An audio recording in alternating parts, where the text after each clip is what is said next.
না না না না না, আমি কোনো কথা শুনতে চাই না। ওই মেয়ের হয়ে কেউ সাফাই গাইতে আসবে না। শোনো, আমি স্পষ্ট বলে দিচ্ছি, ওই মেয়ের এই বাড়িতে ঠাঁই হতে পারে না। যাকে আমি একবার তাড়িয়ে দিয়েছি সেই মেয়ে এই বাড়িতে থাকতে পারে না। ওকে বিদায় করো, এক্ষুনি বিদায় করো। সেটা কি করে সম্ভব? ওর মা তো ওকে এখানে রেখে চলে গেল, এখন একা মেয়েকে এইভাবে বাড়ি থেকে কি করে চলে যেতে বলি? রেখে গেল মানে? রেখে গেল মানেটা কি? এটা কি ধর্মশালা যে যার ইচ্ছে এসে থেকে যাবে? বেয়ান বলেছেন যে আমাদের ছেলে কিন্তু প্রফুল্লর ভাত কাপড়ের দায়িত্ব নিয়েছেন, সুতরাং এখন আমাদেরই ঠিক করতে হবে যে প্রফুল্ল কিভাবে কোথায় থাকবে না থাকবে। বাহ, মহা ধুরন্ধর মহিলা তো। দেখলে মনে হয় বোকা শোকা, এদিকে ঠিক একটা ছুতো করে মেয়েকে গচিয়ে দিয়ে চলে গেল। তবে আমার নাম জমিদার হরবল্লভ রায়, বুঝেছো? সাতঘাটের জল খেয়ে আমি জমিদার হয়েছি। আমার ঘাড়ে বোঝা চাপানোর মতলব আমি বের করে দেবো। শোনো, ওই কুলোটার মেয়ের কোনো দায়িত্ব আমি নিতে পারবো না। বিদায় করো, এক্ষুনি ঝেঁটিয়ে বিদায় করো ওকে। উমা, এ আবার কি কথা হলো? ছি ছি ছি ছি, ওই বউ বাড়ির লোক কি আর তুই তাকে বলছিস ঝেঁটিয়ে বিদায় করে দিতে? পিসিমা, ঘরে আরো দুটো লক্ষ্মী আছে, একটা কম পড়লে কিছু এসে যাবে না। ওই কুলোটার মেয়ে যদি লক্ষ্মী হয় তো। শোন, কেন তুই বারবার কুলোটা কুলোটা বলিস? হ্যাঁ, তুই কি ওর বাবার পরিচয় সত্যি জানিস কিছু? তুই জানিস না ওই গ্রামের লোকেরা নিজেদের স্বার্থে ঘা পড়লে কিরকম ভাবে বদনাম করে সবাইকে এক ঘরে করে দেয়? আর সত্যি যদি ওর বাবার পরিচয় নাও থাকে, তাতে মেয়েটার কি দোষ রে? ও কেন স্বামী সংসার থেকে বঞ্চিত হবে? এটা কি তোর উচিত হবে? পিসিমা, সব ব্যাপারে তুমি নাক গলাতে এসো না। আমি এ বাড়ির কর্তা, তাই আমি যা সিদ্ধান্ত নেব সেটা মেনে নেওয়াটাই উচিত কাজ হবে। ওকে ঘাড় ধরে তাড়াও আগে। আপনি আমার কথাটা শুনুন না, ব্রজকে অন্তত ফিরতে দিন। ব্রজ বাড়ি এসে যদি শোনে যে প্রফুল্লকে এইভাবে বাড়ি থেকে তাড়িয়ে দেওয়া হয়েছে, তাহলে তো আরেক অশান্তি বাঁধবে। খবরদার বলছি, ওই মেয়েটার ফিরে আসার খবর যেন ব্রজর কানে না যায়, তাহলে আমার থেকে খারাপ কিছু হবে না, আমি বলে দিলাম। ব্রজ বাড়ি ফিরে আসার আগে ওই মেয়েটাকে আমাদের এই বাড়ি থেকে, না বাড়ি থেকে নয়, আমাদের গ্রাম থেকে তাড়াতে হবে। আর আমার এই সিদ্ধান্তে কোনো নড়চড় হবে না। হরো হরো, আমার কথা শোন, আমার কথা শোন। এতটা কঠিন হোস না হরো, আমার কথা শোন। তুই একবার ভেবে দেখ তো, মেয়েটাকে যদি তুই সত্যি তাড়িয়ে দিস, কোথায় যাবে মেয়েটা? কি খাবে, কি পরবে, কোথায় থাকবে? একটা এই বয়সের মেয়ে কত বিপদ আপদে বলতো। পিসিমা, অত খবরে আমার কিছু দরকার নেই, যার যা হবে হোক। ঠিক আছে, আমি এত করে বলার পরেও যখন আপনি কোনো কথা শুনলেন না, তখন আপনি যা খুশি তাই করুন। তবে আমি ওই মেয়েকে গিয়ে বাড়ি থেকে চলে যাবার কথা বলতে পারবো না। কাউকে কিছু পারতে হবে না, আমি যা করার করছি।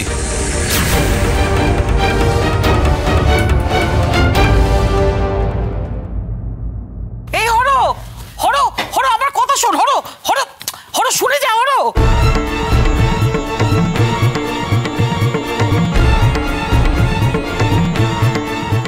প্রফুল্ল, তোর জন্যে আমার স্বামী আমার দিকে ফিরেও তাকায় না। আজ আমার জন্যে তোর স্বামীর ঘর পাওয়া হলো না, একদম কড়ায় গন্ডায় শোধটা মিটিয়েই নিলাম।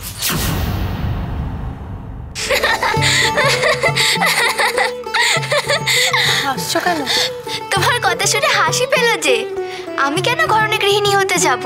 আমার বাবা বলে দিয়েছেন এই বাড়িতে পায়ের উপর পা তুলে বসে থাকতে। ওমা, এ আবার হয় নাকি? শোনো, তোমাকে একটা কথা বলছি, কাউকে বলো না জানো। আমার শ্বশুরের খুব টাকার দরকার পড়েছিল। আমার বাবা রায়রায়ণ রাঘবেন্দ্র রায় বদরগঞ্জের জমিদার। আমাদের তো টাকার অভাব নেই, আমি তার একমাত্র মেয়ে, আর তাই। বুঝেছি, আর বলতে হবে না। জানো দিদি, আমি হচ্ছি সেই ফুল যা দিয়ে ঘর সাজানো যায়, গলায় মালা করে পরাও যায়, কিন্তু দেবতার পুজোয় ব্যবহার করা যায় না। আমি এই বাড়িতে পাকাপাকিভাবে থাকবো না। কালে পার্বণে আসা যাওয়া করব, হয়তো দুর্গাপুজোর পর চলে যাব। দেখেছ, সেই থেকে বকবকি করে যাচ্ছি। আরে, তোমার এত সুন্দর মুখখানা কিরকম শুকিয়ে গেছে। সকাল থেকে কিচ্ছু খাওয়া হয়নি না দিদি। দাঁড়াও, আমার কাছে অনেক সন্দেশ আছে। না না বোন, আমি কিছু খাবো না। শাশুড়ি মা গেছেন শ্বশুর ঠাকুরের মন বুঝতে। আমার কপালে কি আছে তা না জেনে আমি এই বাড়িতে কিছু খাবো না। ছাটা খেতে হয় তাই খাবো, আর কিছু খাবো না।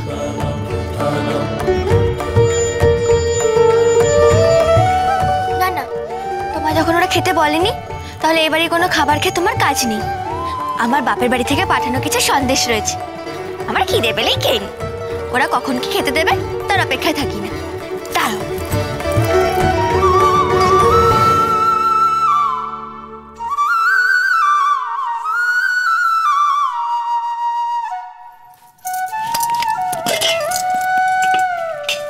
না খাও। না না, ওটা তোমার জন্য পাঠানো সন্দেশ। দিদি বোনে ভাগ করে খাবো, এতে কোনো দোষ নেই। বোন বলে যখন ডেকেছ তখন এগুলো তোমায় খেতেই হবে। জানো, খাও খাও। আজ নিচে হাতে দিদিকে খাইয়ে দেব। নাও খাও, এবার আর না করো না, তাহলে কি না ভীষণ রেগে যাব। লক্ষ্মী বোন আমার, আমাকে তুমি জোর করো না। আমি কি করে খাই বলো তো? আমার মারও যে কিছু খাওয়া হয়নি।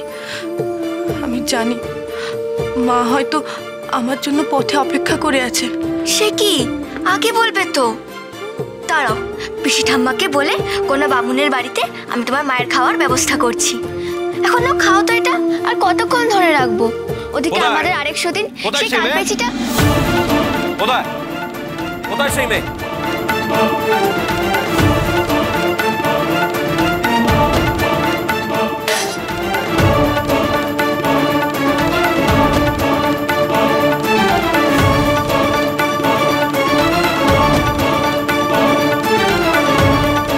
কোথায় কোথায় গেল সেই মেয়ে? কোথায় গেল? আমি দেখতে চাই সে কোথায় গেল। কোথায় গেল সেই মেয়ে? হ্যাঁ, ওই দেখতে পাচ্ছি না তো গিন্নি। ওই সে কই? এইখানেই তো ছিল। সত্যি তো, কোথায় গেল? আমি তো সেটাই জানতে চাইছি, কোথায় গেল? একটা মেয়ে তো এরকম কর্পূরের মতো উবে যেতে পারে না। কোথায় গেল? সত্যি তো, আমরা তো এইখানেই দাঁড়াতে বললুম, গেলটা কোথায়? সব ঝি চাকরদের ডাকো ডাকো, তারা যদি দেখে থাকে ডাকো। ওই মেয়ে তো এমনি এমনি এই বাড়িতে ঢুকে যেতে পারে না। আমি যাকে একবার তাড়িয়ে দিয়ে, এই যে বামুন্দি, মুক্ত, কুন্দ, রবি, ভোলা, তোমরা কেউ তাকে দেখেছো? দেখেছো মেয়েটিকে? দেখেছো সে কি অন্দরমহলে ঢুকে পড়েছে? বলো আমাকে। না কর্তা, ও মেয়ে অন্দরে ঢুকলে তো আমাদের চোখে পড়তো, আর আমরা তো সবাই অন্দরেই ছিলাম।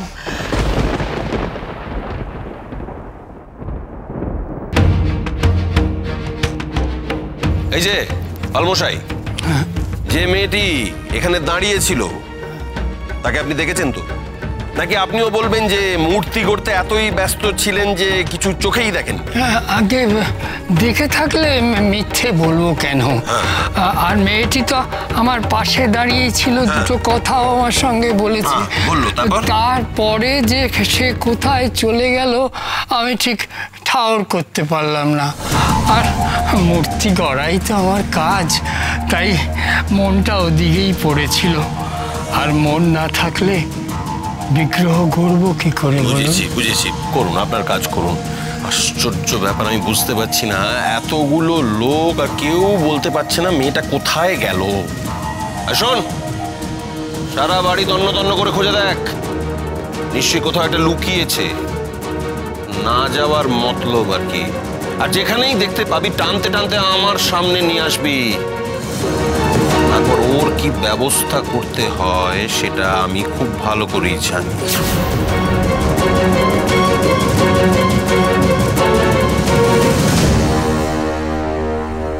কোথায় যাচ্ছ দিদি?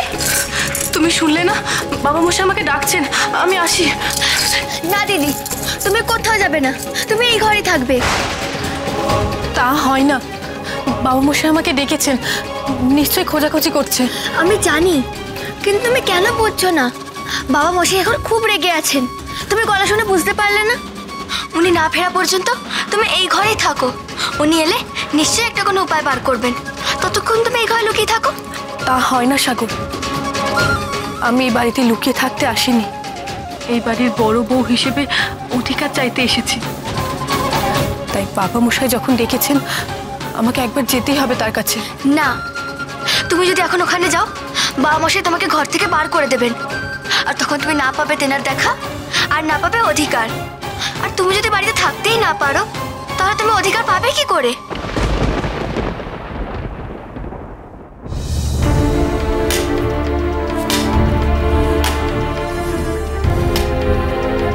কি আশ্চর্য বলো তো, কোথায় গেল মেয়েটা? সেই তো, কোথায় যে গেল সেটাই তো বুঝতে পারছি না। আরে কোথায় আর যাবে? নিশ্চয়ই অন্দরে গিয়ে লুকিয়েছে। ভেবেছে অন্দরে ঢুকে গেলে আমি ওকে কিছুতেই টেনে বের করে দেব না, এত সহজে পার পেয়ে যাবে। জমিদার হরবল্লভ রায়কে তো চেনে না। নিজের সম্মান রক্ষা করার জন্যে আমি সব কিছু করতে পারি, সব। কি হলো, কি হলো? খোঁজ পেলি কিছু? না কর্তা, কোথাও নেই। কোথাও নেই? তার মানে কোথায় গেল? কোথায় গেল? কোথাও নেই তো কোথায় গেল? কথা, সারা বাড়ি তন্ন তন্ন করে খুঁজলাম, কোথাও দেখতে পেলাম না। পালিয়েছে, নিঘাত পালিয়েছে। আমার গলা শুনেই পালিয়েছে। বাবা, আমার নাম হরবল্লভ রায়। আমার নামে বাঘে গরুতে এক ঘাটে জল খায়, আর কোথাকার এক আকাল কাঙালির বেটি ভয় পাবে না?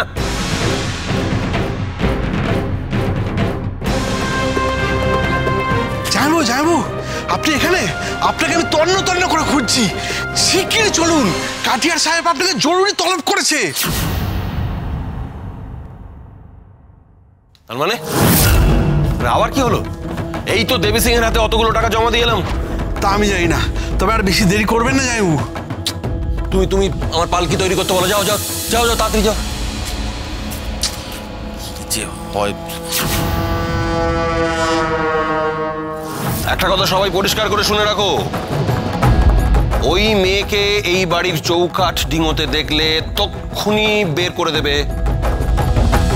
এই কথার অন্যথা হলে আমি কিন্তু সবাইকে বাড়ি থেকে দূর করে দেব। মনে থাকে যেন, যে বেশি দরদ দেখাবে তার কপালে দুঃখ আছে, বলে গেলাম। যত সব।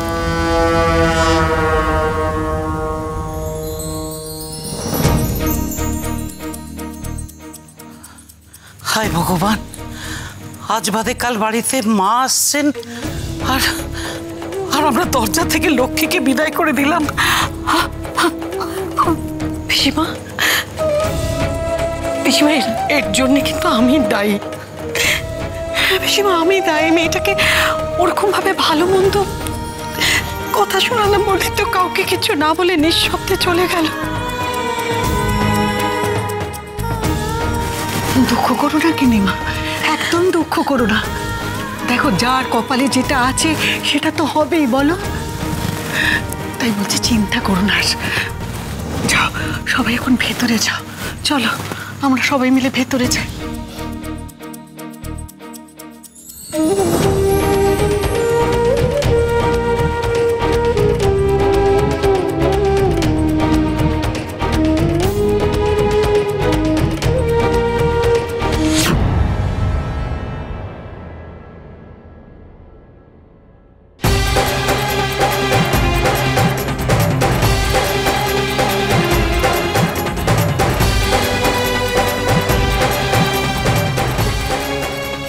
এত দূর ছুটে এলো তার অধিকার চাইতে, আর এত সহজে এমনি এমনি ফিরে গেল। কারোর সঙ্গে ভালো করে কথাটুকুও তো বললো না। ও মেয়ে লাজ লজ্জার মাথা খেয়ে এভাবে যদি ছুটে আসতে পারে, এরকম নিঃশব্দে ফিরে যেতে পারে না কখনো। বাইরেটা একবার দেখি তো। আমার কপালে যা আছে তাই হবে বোন। এখন লুকিয়ে থাকলে আমাকে সারাটা জীবন লুকিয়ে থাকতে হবে, আর কোনো দিনও মাথা উঁচু করতে পারবো না। আমি কারো গলগ্রহ হতে চাই না, স্ত্রীর মর্যাদা চাই। আমাকে যেতেই হবে, এখনই বাবা মশাইয়ের মুখোমুখি হতে হবে।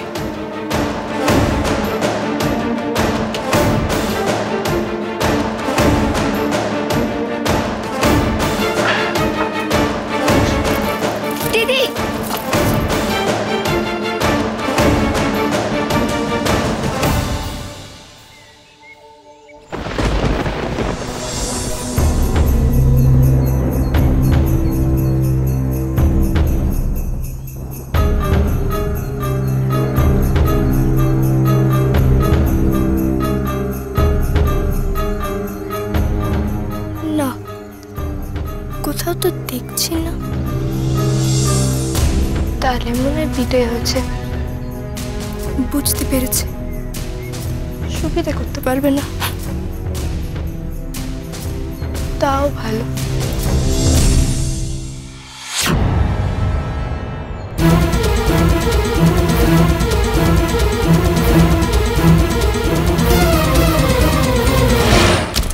মা, মাটা যায়নি? তাহলে নিশ্চয়ই মেয়েও আছে। মেয়ে চলে গেলে মা আর বসে থাকবে কেন?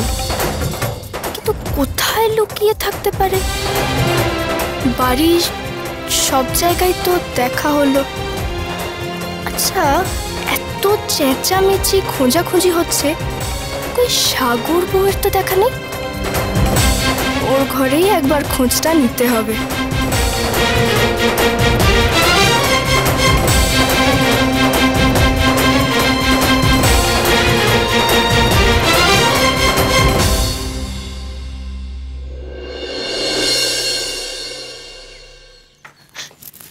দিদি,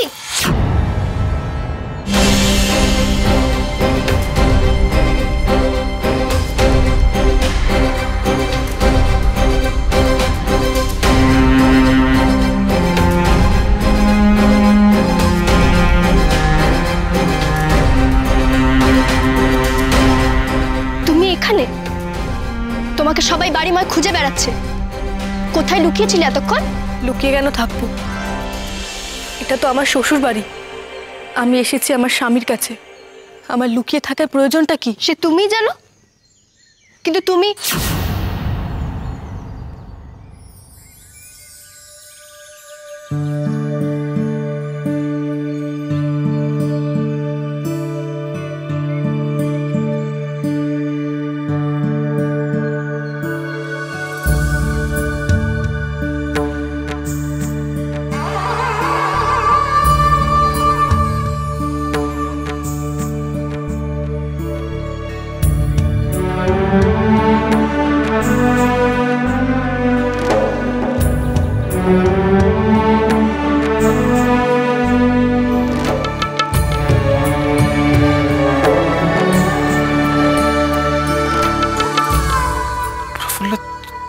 তুমি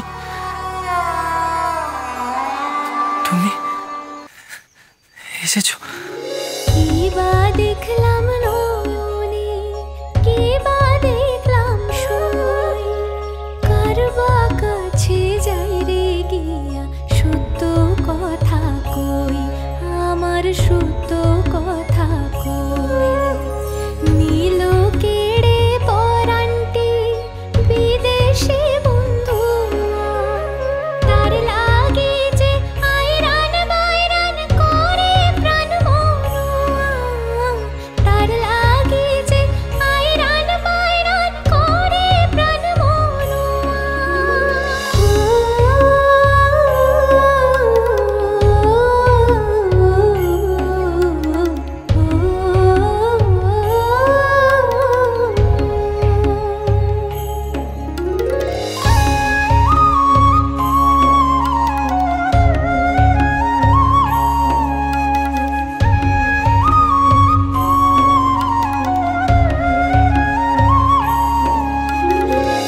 জানবে সেই ঘর রে বন্ধু, দেখে জানুক, উথালি পাথালি পরাণ ভোলে যে সব দুঃখ, তিলেক দণ্ড থাকো বন্ধু,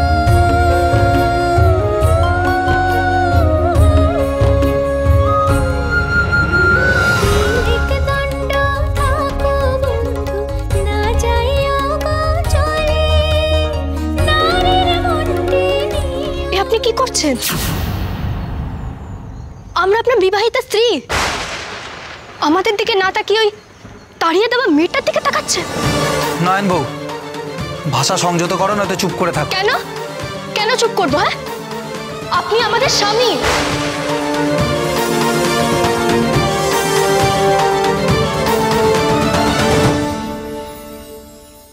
আমি আপনার কাছে এসেছি স্ত্রীর দাবি নিয়ে, আমার অধিকার চাইতে। না, তোমার কোনো অধিকার নেই, থাকতে পারে না। তোমাকে এই বাড়ি থেকে তাড়িয়ে দিয়ে উনি আবার সংসার পেতেছেন। ওর উপর শুধু আমার আর সাগর বউয়ের অধিকার আছে, অন্য কারুর নয়। আমি কারুর অধিকার মেনে নেব না ব্যাস।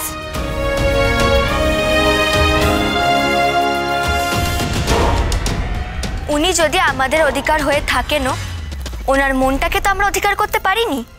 সেটা শুধু বাধা পড়ে আছে প্রফুল্ল দিদির কাছে। আপনি চুপ করে থাকবেন না, বলুন এই কথাটা সত্যি কি না। বলুন, আপনি শুধু প্রফুল্ল দিদিকেই ভালোবাসেন। প্রকৃত ভালোবাসা মুখে প্রকাশ করার প্রয়োজন হয় না সাগরবাবু, সেটা হলো হৃদয়ের অনুভূতি।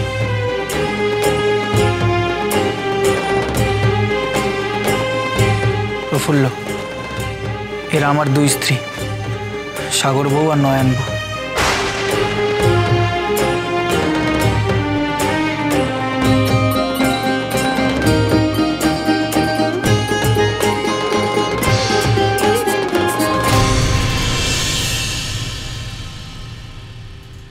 আমি শুনেছিলাম আপনি বিয়ে করেছেন, তো আমার বিশ্বাস হয়নি, কারণ আমার ভালোবাসার উপর আমার পুরো বিশ্বাস ছিল।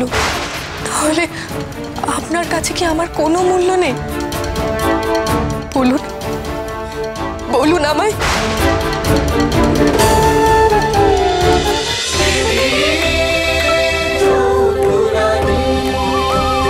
চলো চলো চলো চলো চলো পাল্টাই।